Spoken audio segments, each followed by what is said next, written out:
चलिए शुरू करते हैं आज के सेशन को। आज का सेशन हमारा वीकली करंट अफेयर का सेशन है। आज है संडे। संडे को हमारा वीकली करंट अफेयर का सेशन रहता है, तो यहां पर हम 13 से लेकर 19 जुलाई तक के टॉप 25 करंट अफेयर यहां पर डिटेल में डिस्कस करने वाले हैं। एंड तक सेशन को देखिएगा, इंटरेस्टिंग सेशन है। सारे करंट अफेयर एग्जाम ओरिएंटेड हैं, तो एंड तक बने रहिए। पहले क्वेश्चन की तरफ आएंगे, पहला करंट अफेयर डिस्कस कर लेते हैं। ग्लोबल लाइवेबिलिटी इंडेक्स 2026 में दुनिया का सबसे अधिक रहने योग्य शहर कौन सा रहा? तो इंडेक्स कौन सा है? Global liveability index. इस इंडेक्स में यह देखा जाता है कि वर्ल्ड का सबसे अधिक रहने योग्य शहर कौन सा है। अब ये जो रैंक है ना, अलग अलग इंडिकेटर्स के आधार पर तैयार की जाती है, जैसे कौन सा शहर सबसे ज्यादा सेफ है, इन्वायरमेंट कितना ज्यादा अच्छा है, हेल्थ सेक्टर कितना इंप्रूव है, जीवन प्रत्याशा कितनी ज्यादा है, शांति कितनी अच्छी है। तो इन अलग अलग इंडिकेटर्स के आधार पर निकाला जाता है ग्लोबल लाइवेबिलिटी इंडेक्स को। 2026 में इस इंडेक्स में पहले स्थान पर जिस सिटी को रखा गया, यह डेनमार्क की कोपेनहेगन है। डेनमार्क की बात करें तो यह यूरोप कॉन्टिनेंट का पार्ट है, यूरोप कॉन्टिनेंट का एक देश है। इसकी एक सिटी है कोपेनहेगन, जो कि ग्लोबल लाइवेबिलिटी इंडेक्स में पहले स्थान पर रही है। इंडेक्स कौन जारी करता है? इकोनॉमिस्ट इंटेलिजेंस यूनिट नाम की संस्था हर बार इस इंडेक्स को निकालती है। इस बार 173 सिटीज को यहां पर रैंक किया गया। 173 सिटीज में इंडिया की जो टॉप पर सिटी रही, यह है इंडिया की कैपिटल नई दिल्ली। इस इंडेक्स में नई दिल्ली को 120वीं रैंक पर रखा गया है, यह सबसे टॉप पर है। ओके, भारत के अन्य शहरों की बात करें तो मुंबई 121 रैंक पर रहा, चेन्नई 123 रैंक पर रहा, बेंगलुरु 127 रैंक पर रहा। इस तरीके से ये इंडिया की टॉप सिटी है, लेकिन सबसे टॉप पूछी जाए तो ये नई दिल्ली है, लेकिन 120वीं रैंक पर। और पहले स्थान पर डेनमार्क का कोपेनहेगन शहर रहा है। दूसरी रैंक पर ऑस्ट्रिया का वीना शहर रहा। थर्ड पर ऑस्ट्रेलिया का मेलबोर्न शहर रहा है। 30 से अधिक इंडिकेटर्स के आधार पर क्वालिटी ऑफ लाइफ को देखा जाता है ग्लोबल लाइवेबिलिटी इंडेक्स में। विंबलडन 2026 में मेंस सिंगल का खिताब किसने जीता? विंबलडन 2026 में मेंस सिंगल का खिताब जीता है जेनिक सिनर ने। जेनिक सिनर की बात करते हैं तो ये इटली के टेनिस प्लेयर हैं। इन्होंने फाइनल में जर्मनी के अलेक्जेंडर ज़वेरेव को हराया है विंबलडन में। ओके, तो विनर हो गए जेनिक सिनर इटली के, रनर अप हो गए जर्मनी के अलेक्जेंडर ज़वेरेव। ये जेनिक सिनर का लगातार दूसरा विंबलडन का खिताब है, क्योंकि लास्ट ईयर भी मेन सिंगल का खिताब इन्होंने ही अपने नाम किया था। अब बात आती है विमेन सिंगल की, तो विमेन सिंगल का खिताब चेक रिपब्लिक की लिंडा नोस्कोवा ने अपने नाम किया। लिंडा नोस्कोवा ये आती है चेक रिपब्लिक से, और इन्होंने अपनी ही देश की कैरोलिना मुचोवा को हराकर इस खिताब को जीता है। तो दोनों याद रखिएगा, men single women single, winner और रनर अप दोनों से क्वेश्चन आते हैं एग्जाम में। प्रति व्यक्ति आय के आधार पर भारत का सबसे समृद्ध राज्य कौन बना है? तो पर कैपिटा इनकम, ये क्या होती है, ये क्या बला है?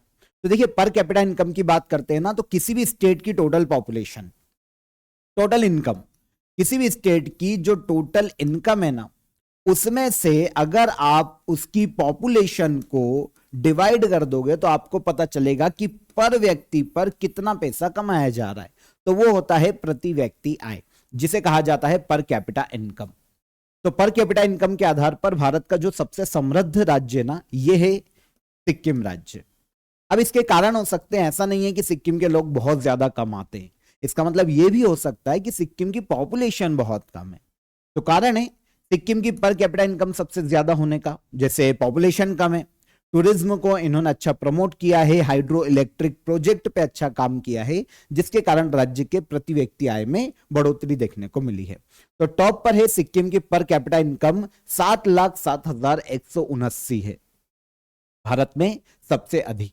बिहार की बात करें तो बिहार में सबसे कम पर कैपिटा इनकम देखने को मिलती है, प्रति व्यक्ति पर 68,624 रुपए पर कैपिटा इनकम है।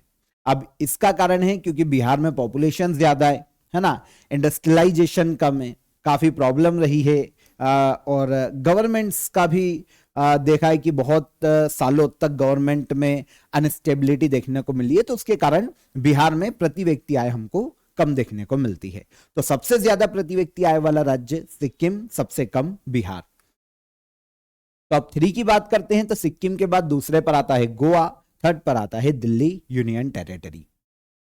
उपराष्ट्रपति सीपी राधाकृष्णन ने the voice of justice justice Gavai speaks पुस्तक का विमोचन किया। न्यायमूर्ति बी आर गवई भारत के कौन से मुख्य न्यायाधीश रहे हैं? चीफ जस्टिस ऑफ इंडिया रहे हैं।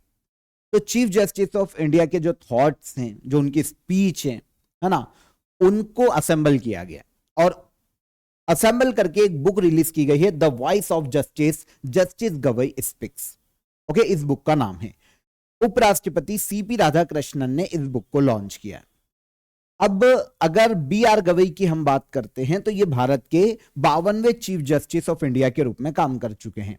2025 में ये इसी साल नियुक्त भी हुए थे और एंड तक ये सेवानिवृत्त हो गए। तो भारत के 52वें मुख्य न्यायाधीश के रूप में पदभार संभाला है बी आर गवई ने। तो बी आर गवई, इनके स्पीच, लेक्चर, इनके जो थॉट हैं, इनका संपादन किया है प्रोफेसर एस शिव कुमार ने और इस बुक को लॉन्च किया है वाइस प्रेसिडेंट सीपी राधाकृष्णन ने। The voice of justice justice Gavai speaks. Okay, B R Gavai Bharat के 52वें चीफ जस्टिस ऑफ इंडिया रहे हैं, यह भी याद रखिएगा। जगन्नाथ रथ यात्रा प्रतिवर्ष किस स्थान पर आयोजित की जाती है?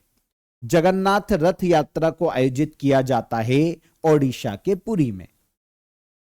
कहां पर? ओडिशा के पुरी में आयोजित की जाती है जगन्नाथ रथ यात्रा। अभी 16 जुलाई को यह शुरू हुई है, 24 जुलाई तक इसका आयोजन किया जाएगा। देखिए, जगन्नाथ मंदिर जो ओडिशा के पुरी में स्थित है, वर्ल्ड फेमस है। यहां पर भगवान जगन्नाथ, उनके भाई भगवान बलराम और बहन सुभद्रा, इनकी यात्रा निकाली जाती है। 3 रथ तैयार किए जाते हैं और यात्रा शुरू होती है। वैसे ये यात्रा की जो शुरुआत का प्रतीक है ना, ये देव स्नान यात्रा से माना जाता है। एक्चुअल में क्या होता है, यात्रा शुरू होने के ऑलमोस्ट 15-16 दिन पहले भगवान जगन्नाथ, भगवान बलभद्र और देवी सुभद्रा को 108 पवित्र कलश के जल से स्नान करवाया जाता है। उसके बाद भगवान बीमार पड़ते हैं, 15 दिन तक दर्शन बंद रहते हैं और फिर 16वें दिन दर्शन देते हैं और निकलते हैं यात्रा पर। और यहां से शुरू होती है जगन्नाथ रथ यात्रा। आषाढ़ माह के चंद्र महीने के शुक्ल पक्ष में इस यात्रा का आयोजन किया जाता है। अब जो रथ में सवार होकर भगवान जाते का है, तो भगवान जाते हैं गुंडीचा मंदिर तक। यह गुंडीचा मंदिर जो है ना, भगवान की मौसी का घर है। इसे करेक्ट कीजिएगा, डेली करंट अफेयर में शायद हमने मामा पढ़ लिया था, तो ये मौसी का घर है। मौसी ये घर तक जाते और फिर रिटर्न आते। अब जो 3 रथ तैयार किए जाते हैं ना, तीनों के अलग अलग नाम है। जैसे भगवान जगन्नाथ जी का जो रथ होता है उसे नंदी घोष या गरुड़ ध्वज के नाम से जाना जाता है। ओके, पीला और लाल कलर का ये बनाया जाता है। भगवान बलराम का जो रथ होता है उसे ताल ध्वज कहा जाता है, लाल और हरे रंग का। और देवी सुभद्रा जी का जो रथ होता है उसे दर्प दलन या पदरथ कहा जाता है। इसका कलर होता है काला या नीला। तो इस तरीके से ये 3 रथ तैयार किए जाते हैं और ये रथ यात्रा पुरी में आयोजित की जाती है। इजी, आज के ऑफर ऑफ द डे में आप सभी कंप्लीट मैथ्स पैकेज को यहां पर ज्वाइन कर सकते हैं। ये आपके लिए कंप्लीट मैथ्स पैकेज है, हर एग्जाम के लिए, हर वनडे एग्जाम में ये आपको काफी इफेक्टिव रहेगा। ठीक है, आपकी तैयारी को बूस्ट करने में काम आएगा। Arithmetic foundation, advance foundation, 70 hour maths revision, 70 days maths course, calculation booster, सभी को हमने इसमें इंक्लूड किया है। काफी अफोर्डेबल प्राइस में अभी आपको देखने को मिल जाएगा। इसे ज्वाइन कीजिए, डिस्क्रिप्शन में लिंक है, लिंक पर क्लिक कीजिए और डायरेक्ट आप वहां से इसे अवेल कर सकते हैं। कोई भी आपकी क्वेरी हो तो हेल्पलाइन नंबर पर आप कॉल कर लीजिए। नेल्सन मंडेला इंटरनेशनल डे 2026 की थीम क्या है? अच्छा, नेल्सन मंडेला डे मनाया कब जाता है? तो ये जो डे है ना, हर साल मनाया जाता है 18 जुलाई को, 18 जुलाई को मनाया जाता है। 2026 में it's still in our hands to combat poverty and inequality, ये थीम रखी गई है नेल्सन मंडेला इंटरनेशनल डे की। तो कब मनाया जाता है? यह मनाया जाता है 18 जुलाई को हर साल। नेल्सन मंडेला दक्षिण अफ्रीका के पहले अश्वेत प्रेसिडेंट थे। ओके, गांधी जी के विचारों पर चलकर इन्होंने दक्षिण अफ्रीका में रंग भेद के खिलाफ आंदोलन किया था। 26 साल से ज्यादा ये जेल में रहे थे और फिर आगे चलकर ये दक्षिण अफ्रीका के पहले प्रेसिडेंट और पहले अश्वेत प्रेसिडेंट बने थे। तो इन्हीं के सम्मान में इनकी जो जन्म तिथि है उस दिन 18 जुलाई को 2010 से मनाया जा रहा है नेल्सन मंडेला इंटरनेशनल डे। पूरे वर्ल्ड में peace, human right, equality, social justice को बढ़ावा देना इस दिन को मनाए जाने का मुख्य उद्देश्य है। तो 2010 में इसकी शुरुआत की गई मनाए जाने की, और तब से 18 जुलाई को मनाया जा रहा है। 2026 में it's still in our hands to combat poverty and inequality, यह थीम रखी गई है नेल्सन मंडेला इंटरनेशनल डे की। ओके, तो याद रखिएगा इन्हें नोबेल पीस प्राइज दिया जा चुका है 1993 में, और भारत सरकार के द्वारा 1990 में इन्हें भारत रत्न दिया गया था। वैसे ये विदेशी हैं, अफ्रीका के, लेकिन भारत रत्न दिया गया है क्योंकि गांधी जी के विचारों पर चल के इन्होंने आंदोलन किया है। ओके, दूसरे विदेशी जिनको भारत रत्न दिया गया है, इनके पहले खान अब्दुल गफ्फार खान, इन्हें 1987 में भारत रत्न दिया जा चुका है। ये पहले नॉन सिटीजन थे, और फिर सेकंड बने कौन? Nelson Mandela. टाइम आउट की वर्ल्ड से हैप्पीएस्ट सिटी 2026 सर्वे में भारत का कौन सा शहर दुनिया का छठा सबसे खुशहाल शहर बना है? तो ये टाइम आउट की रिपोर्ट है, वर्ल्ड से हैप्पीएस्ट सिटी 2026 सर्वे। इसमें दुनिया का सबसे खुशहाल शहर जो घोषित किया गया ये है जयपुर, है ना। छठे नंबर का दुनिया का सबसे खुशहाल शहर राजस्थान की राजधानी जयपुर है, पिंक सिटी के नाम से जानी जाती है।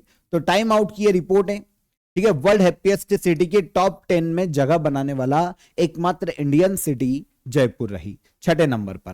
पहले नंबर पर इंग्लैंड के बाथ शहर को रखा गया है।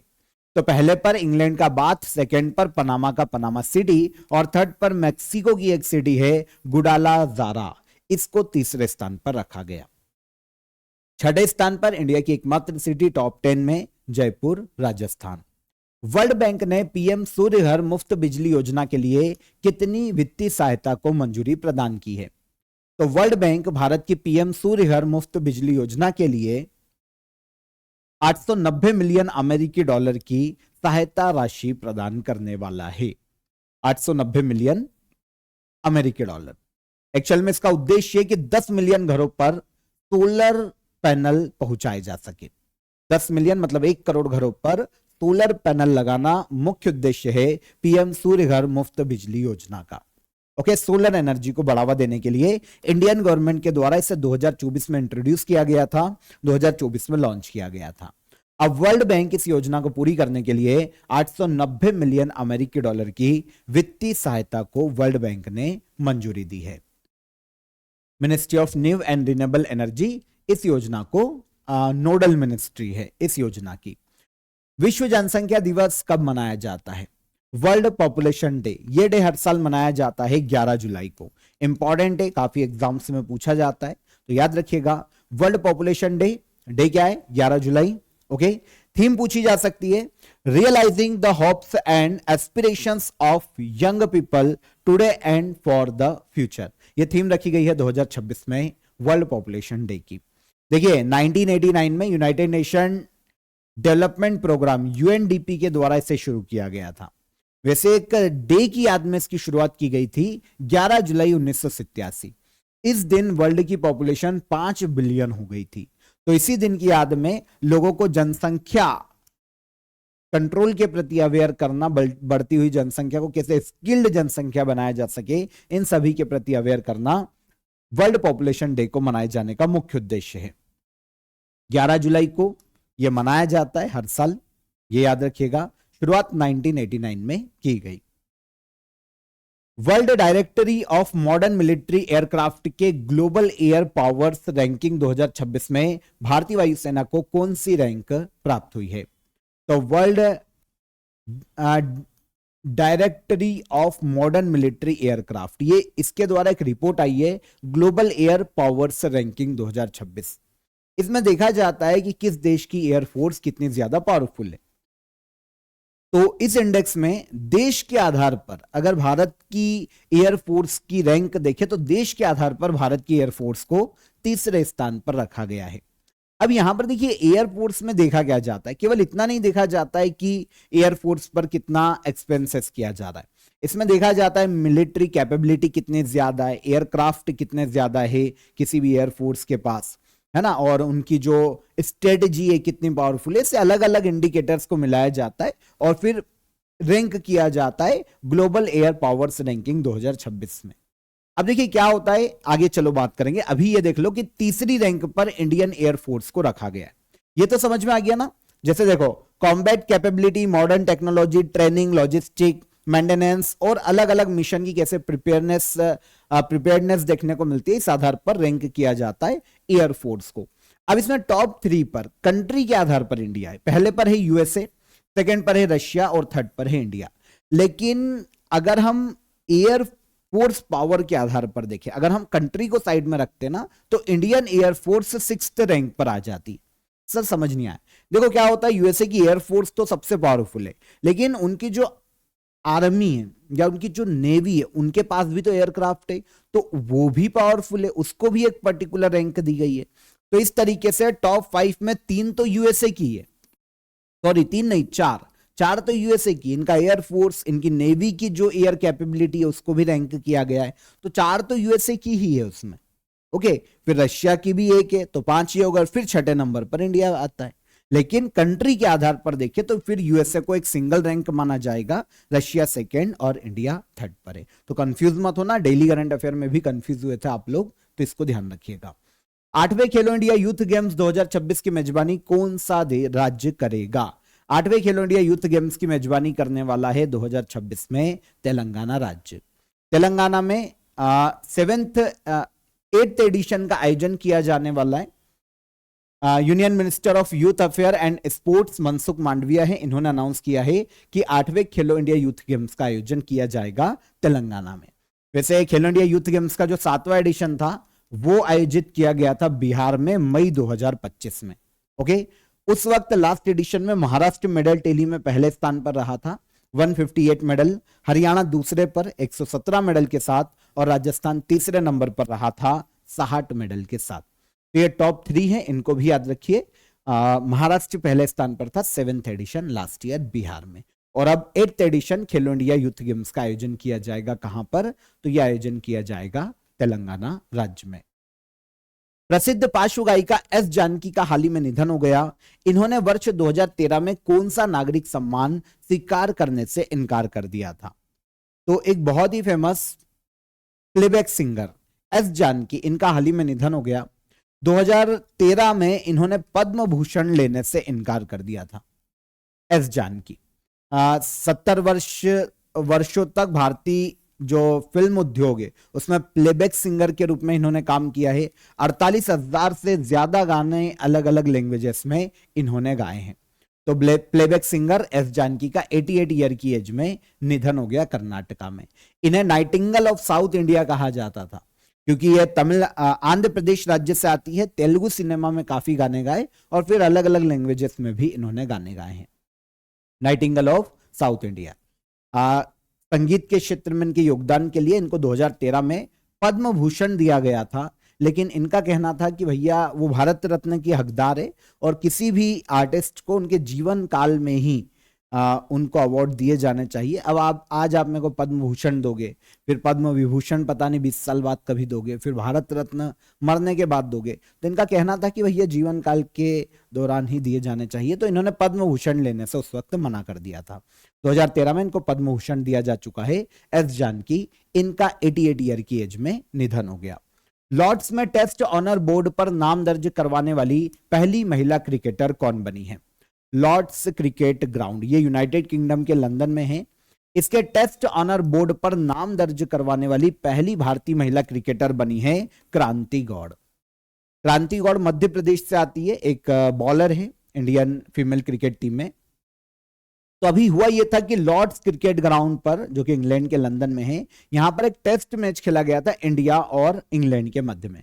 आपको पता है लॉर्ड्स के ग्राउंड पर महिलाओं के द्वारा यह पहला ही टेस्ट था आज तक का।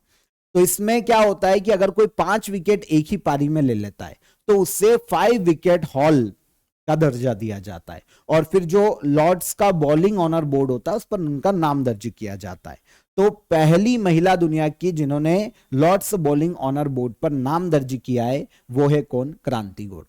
और इसी पारी में भारत की यास्तिका भाटिया ने शतक लगाया, और लॉर्ड्स बैटिंग ऑनर बोर्ड पर नाम दर्ज करवाने वाली दुनिया की पहली महिला भी इंडियन क्रिकेटर बनी है यास्तिका भाटिया। तो क्रांति गौड़ और यास्तिका भाटिया दोनों ही इंडियन प्लेयर हैं। आईसीसी हॉल ऑफ फेम में शामिल होने वाले 12वें भारतीय क्रिकेटर कौन बने हैं? आईसीसी हॉल ऑफ फेम में शामिल होने वाले 12वें भारतीय क्रिकेटर बने हैं कौन? तो यह है सौरभ गांगुली। देखिए आईसीसी हॉल ऑफ फेम 2026 दिया गया था आईसीसी के द्वारा 3 प्लेयर्स को। इसमें एक है सौरभ गांगुली, भारत के एक्स क्रिकेटर, एक है अंजुम चोपड़ा, ये भारत की फीमेल क्रिकेटर रही है, ये भी इंडिया की, और एक केविन पीटरसन इंग्लैंड, इनको हॉल ऑफ फेम का दर्जा दिया गया। तो इस तरीके से सौरभ गांगुली भारत के 12वें प्लेयर बने। अगर पुरुषों में देखें तो 10वें प्लेयर हैं, और अगर ऑल ओवर देखें तो 12वें प्लेयर हैं जिन्हें आईसीसी हॉल ऑफ फेम का दर्जा दिया गया। क्योंकि 2 महिलाओं को भी मिला है, एक तो डायना इडुल्जी थी पहली महिला क्रिकेटर जिनको आईसीसी हॉल ऑफ फेम का दर्जा दिया गया था, अब दूसरे बने हैं सौरभ गांगुली। देखिए ये जो आईसीसी हॉल ऑफ फेम का दर्जा है ना, ये रिटायरमेंट के कम से कम 5 साल के बाद ही दिया जाता है, ये याद रखना। कॉमनवेल्थ टेबल टेनिस चैंपियनशिप 2026 का आधिकारिक मैस्कॉट क्या घोषित किया गया? कॉमनवेल्थ टेबल टेनिस चैंपियनशिप 2026 का ऑफिशियल मैस्कॉट घोषित किया गया है मयूर। क्या घोषित किया गया? मयूर, मोर का एक प्रतीक है। तो देखिए कॉमनवेल्थ टेबल टेनिस चैंपियनशिप 2026 यह नई दिल्ली में आयोजित की जाएगी, 27 जुलाई को शुरू होगी और 2 अगस्त 2026 तक इसका आयोजन किया जाएगा। इसीलिए दिल्ली की सीएम रेखा गुप्ता ने इसका मैस्कॉट लॉन्च किया है और मैस्कॉट का नाम है मयूर। मयूर इसलिए रखा क्योंकि भारत का नेशनल बर्ड है और कहीं ना कहीं एनर्जी, हॉस्पिटैलिटी और यूनिटी का प्रतीक है। तो मयूर बना official mascot Commonwealth table tennis championship का। इस बार 22वां एडिशन नई दिल्ली में आयोजित किया जाएगा। नई दिल्ली गवर्नमेंट और table tennis federation of India के द्वारा संयुक्त रूप से इसका आयोजन किया जा रहा है और 35 से ज्यादा देश यहां पर, जो कॉमनवेल्थ नेशन है, उनके टेबल टेनिस प्लेयर यहां पर पार्टिसिपेट करेंगे नई दिल्ली में। 60 वर्षों बाद गिर नेशनल पार्क में भारतीय घुसर हॉर्नबिल पक्षी को पुनः बसाया गया है। यह राष्ट्रीय उद्यान किस राज्य में स्थित है? तो 60 सालों के बाद जो गिर नेशनल पार्क है उसमें भारतीय धूसर हॉर्नबिल पक्षी को पुनः बसाया गया है। यह जो नेशनल पार्क है यह देखने को मिलेगा भारत के गुजरात राज्य में, गिर नेशनल पार्क। ओके, तो इंडियन ग्रे हॉर्नबिल गुजरात में चिलोट्रो के नाम से इसे पुकारा जाता है। 60 वर्षों के बाद गुजरात के गिर फॉरेस्ट में इनको पुनः बसाया जा रहा है। जो साइंटिस्ट है उन्होंने इस पर अध्ययन किया और बताया है कि भैया अब ये जंगल में जीवित रह रहा है और ब्रीडिंग भी कर रहा है, तो आगे ये विस्तार करेंगे। अभी 60 साल के बाद इनको छोड़ा गया है जंगल में लाकर। अब प्रोग्राम के तहत 40 इंडियन ग्रे हॉर्नबिल को 2 अलग अलग स्टेज में छोड़ा जाएगा। उनके मूवमेंट को, हैबिटेट जो यूज है उसको, या फिर ब्रीडिंग जो बिहेवियर है उनकी निगरानी सैटेलाइट ट्रांसमीटर्स के माध्यम से की जाएगी। तो ये गिर नेशनल पार्क में किया जाएगा। तो गिर नेशनल पार्क कहां पर है? तो ये भारत के गुजरात राज्य में स्थित है। एशियन शेरों के लिए जाना जाता है। ठीक है। भारतीय कृषि अनुसंधान परिषद का स्थापना दिवस कब मनाया जाता है? भारतीय कृषि अनुसंधान परिषद का Indian council of agriculture research, इसका स्थापना दिवस मनाया जाता है 16 जुलाई को। कब मनाया जाता है? 16 जुलाई को। ठीक है। तो 1929 में इसी दिन 16 जुलाई को imperial council of agricultural research की स्थापना हुई थी। यही आगे चलकर Indian council of agriculture research के रूप में आज हमें देखने को मिलता है। स्पेशल इसलिए हो जाता है क्योंकि भारत की सबसे बड़ी एग्रीकल्चरल रिसर्च ऑर्गेनाइजेशन है। एग्रीकल्चरल रिसर्च, एग्रीकल्चरल एजुकेशन और अदर जो एग्रीकल्चर से जुड़ी हुई सर्विसेज है उनको बढ़ावा देने का काम Indian council of agricultural research के द्वारा किया जाता है। तो 16 जुलाई को 1929 में यह संस्था पहली बार गठित हुई थी। हेडक्वार्टर नई दिल्ली में देखने को मिलता है और मिनिस्ट्री ऑफ एग्रीकल्चर के अंतर्गत काम करता है ICAR। तो याद रखिएगा। Fortune India most powerful women honour 2026 से किससे सम्मानित किया गया? फॉर्च्यून इंडिया के द्वारा Fortune India most powerful women honour से सम्मानित किया गया है नीता अंबानी को। नीता अंबानी रिलायंस फाउंडेशन की संस्थापक और चेयरमैन है। ओके, इनके द्वारा जो इनकी लीडरशिप है, इंस्टीट्यूशनल बिल्डिंग है, इंक्लूसिव डेवलपमेंट है, उसमें इनके योगदान के लिए इन्हें दिया गया है Fortune India most powerful women honour 2026। Okay, तो टॉप पर नीता अंबानी है इस काम में। सेकंड पर रखा गया है रोशनी नादार को, HCL टेक्नोलॉजी से संबंधित। थर्ड पर रेड्डी सिस्टर्स को रखा गया, अपोलो हॉस्पिटल चेन इन्हीं की है। सावित्री जिंदल फोर्थ पर रखी गई, जिंदल ग्रुप की। और पांचवें पर रखा गया है इस लिस्ट में प्रीति अडानी को, अडानी फाउंडेशन की संस्थापक। तो ये 5 मोस्ट पावरफुल विमेन हैं फॉर्चून इंडिया की लिस्ट में। ठीक है, तो याद रखिएगा, Fortune India most powerful women honour, सबसे टॉप पर कौन? Nita Ambani. ITTF men's double world ranking में वर्ल्ड नंबर 2 बनने वाली पहली भारतीय पुरुष जोड़ी कौन सी है? तो ये इंटरनेशनल टेबल टेनिस फेडरेशन है, इसकी मेंस डबल्स की रैंकिंग आई है वर्ल्ड की। और इस रैंकिंग में मेंस डबल्स में टॉप 2 पर पहुंचने वाली पहली भारतीय जोड़ी बनी है मानव ठक्कर और मानुष शाह। तो याद रखिएगा, ये दोनों ही इंडिया के टेबल टेनिस प्लेयर हैं, कभी पूछा जाए तो। मानव ठक्कर और मानुष शाह ये मेंस डबल खेलते हैं, दोनों की जोड़ी खेलती है मेंस डबल में। अब जो इंटरनेशनल टेबल टेनिस फेडरेशन की लिस्ट आई है ना वर्ल्ड के टॉप डबल्स रैंकिंग, उसमें ये जो भारतीय जोड़ी है ये मेंस डबल में दूसरी रैंक पर पहुंच गई है। आज तक कोई भी हमारी जोड़ी दूसरी रैंक तक नहीं पहुंची, ये दूसरी रैंक तक पहुंच गई है। भारत के जो बहुत ही फेमस टेनिस प्लेयर रहे हैं अचंत शरद कमल, अब तो रिटायर हो चुके हैं, अचंत शरद कमल इनके मेंटर हैं। तो इनके संरक्षण में इन्होंने काफी कुछ सीखा है और अब ये मेंस डबल्स की टॉप 2 रैंकिंग पर आ गए हैं, दोनों ही मानव ठक्कर और मानुष शाह। तो याद रखिएगा, पहले पर चाइना की एक उनकी जो मेंस जोड़ी है वो रही है, नाम याद करने की जरूरत नहीं है, पर चाइना की जोड़ी पहले नंबर पर है वर्ल्ड में मेंस डबल में, इंडिया की दूसरे नंबर पर है। इसके पहले अभी तक जो टॉप पर टेनिस रैंकिंग में पहुंचे हैं अर्चना कामत और मनिका बत्रा इनका नाम, ये विमेंस डबल की वर्ल्ड नंबर 4th रैंकिंग तक पहुंचे हैं 2022 में। मतलब 3-2 तक आज तक कोई नहीं आया था, 3 पर भी मानव ठक्कर और मानुष शाह थे अभी तक, और अब ये 2 तक आ गए हैं। नाटो शिखर सम्मेलन 2026 का आयोजन कहां किया गया? नाटो शिखर सम्मेलन 2026 आयोजित किया गया तुर्की के अंकारा में। ओके, तुर्की के अंकारा में नॉर्थ अटलांटिक ट्रीटी ऑर्गेनाइजेशन की एनुअल समिट आयोजित की गई। वैसे तुर्की में यह दूसरी बार आयोजित किया जा रहा है, इसके पहले 2004 में भी तुर्की के इस्तांबुल में नाटो समिट आयोजित हो चुकी है और अब दूसरी बार इसका आयोजन किया गया तुर्की में। तो इस बार 2026 में तो तुर्की में आयोजित की गई, तुर्की के अंकारा में। इसके पहले 2025 में नाटो समिट का आयोजन किया गया था नीदरलैंड के हेग में। Okay, North Atlantic Treaty Organisation 1949 में अस्तित्व में आया था, बेल्जियम के ब्रुसेल्स में इसका हेडक्वार्टर है और वर्तमान में 32 मेंबर कंट्री इसमें देखने को मिलती है, जिसमें से सबसे आखिरी में ऐड हुई है स्वीडन 2024 में, और मार्क रूटे सेक्रेटरी जनरल है नाटो के। भारत ने seafarer first emergency maritime safety plan किस क्षेत्र में कार्यरत भारतीय नाविकों की सुरक्षा के लिए शुरू किया है? तो इंडियन गवर्नमेंट ने अभी सीफेरर फर्स्ट नाम का emergency maritime safety plan launch किया था कि जो पर्शियन गल्फ और स्टेट ऑफ हॉर्मुज में इस रीजन में जो इंडियन नाविक है उनकी सेफ्टी को इंश्योर किया जा सके, क्योंकि आप सभी जानते हैं अमेरिका ईरान का युद्ध फिर से शुरू हो गया है और फारस की खाड़ी और स्टेट ऑफ हॉर्मुज में इन्होंने अटैक किया है मोटर टैंकर अल बाहियाह और मोम्बासा को। ये दो जो बोल सकते हैं मर्चेंट वेसल थे, इनको इन्होंने उड़ा दिया है। अब अमेरिका ने उड़ाया या ईरान ने उड़ाया, पर इनके युद्ध में ये दोनों उड़ गए।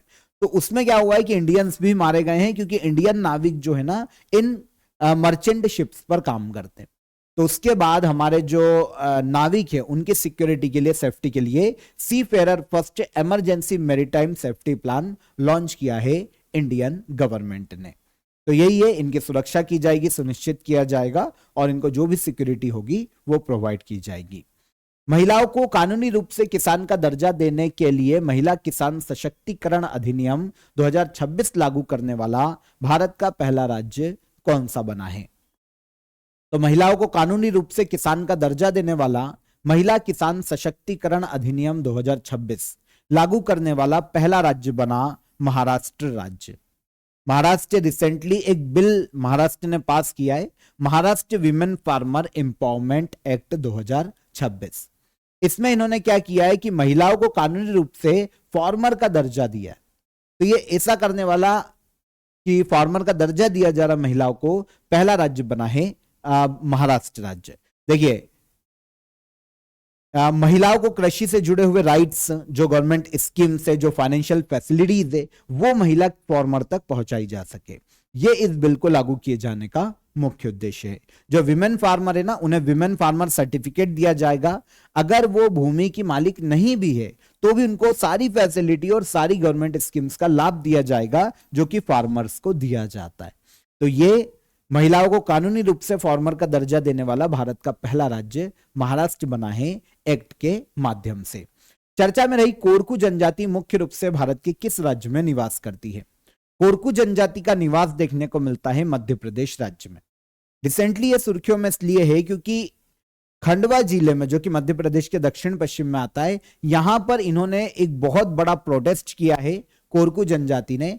इन्होंने सतपुड़ा जंगलों में जो अतिक्रमण हटाया जा रहा है उसकी कार्रवाई का विरोध किया है, क्योंकि इस अतिक्रमण को हटाने में कहीं ना कहीं कोरकू जनजाति के जो निवास हैं वो भी हटाए जा रहे हैं।